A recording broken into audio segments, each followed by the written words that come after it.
Assalamu alaikum, I'm Aisha and you're watching Samaa News. Here are today's headlines.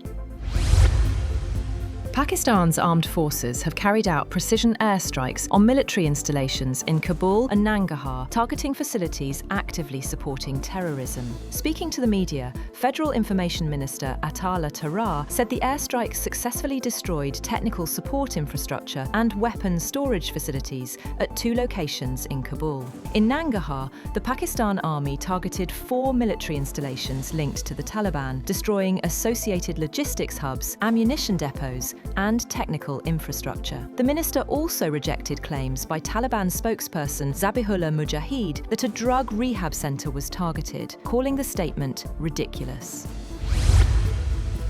On the other hand, Information Minister Tarar has rejected the Afghan Taliban's claim that a hospital had been targeted. In a post on X, the minister dismissed assertions that a drug rehabilitation centre in Kabul had been struck, stating that Pakistan's actions were directed solely at the terrorist elements and military objectives. He said targeted operations were carried out on the night of March 16th in Kabul and Nangarhar, maintaining that no hospital or civilian installation was hit during the strikes. Tarar said that the operations focused on weapons depots and terrorist infrastructure.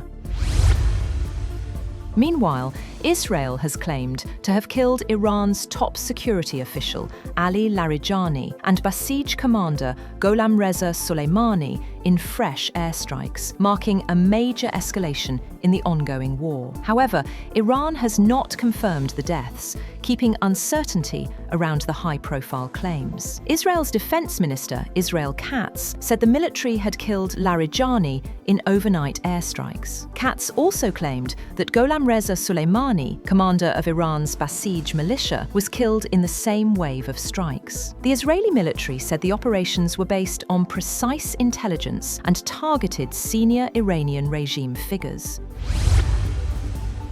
Meanwhile, Baghdad has faced a major security incident as rockets and drones struck near the US embassy in the heavily fortified Green Zone. Iraqi security sources describe it as the most intense attack since the outbreak of the US-Israel conflict with Iran. According to Iraqi security officials, at least 5 drones and several rockets were fired toward the US embassy from surrounding areas of Baghdad. Witnesses reported seeing 3 drones heading directly toward the embassy.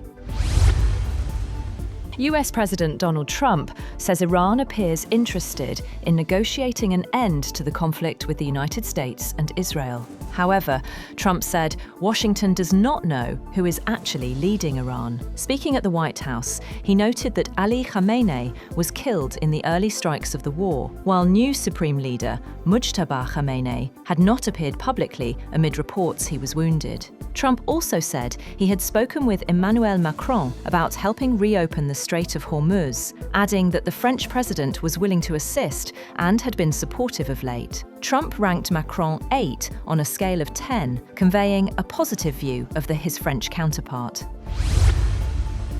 US President Donald Trump calls on multiple countries, including China, France, Japan, South Korea, and the UK, to send naval forces to help secure the Strait of Hormuz, a key global energy route disrupted by the ongoing conflict with Iran. Trump claimed US actions had destroyed Iran's military capability, but Tehran rejected the assertion, saying the strait is only closed to enemy vessels. 2 Indian tankers and a Turkish ship were allowed passage, while others await clearance. The disruption threatens global energy supplies and food security, as liquefied natural gas shipped through the strait is used in nitrogen-based fertilizers. Trump warned further strikes could target Iran's Karg Island oil hub if necessary.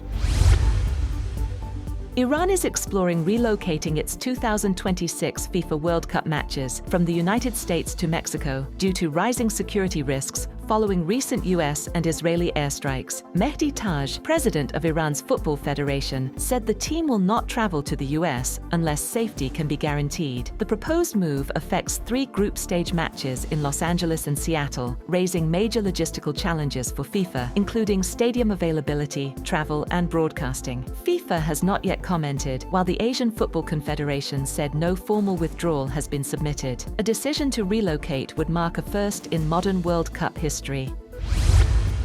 That's all for now. For more updates, visit www.samaa.tv. Thank you for watching Samaa News.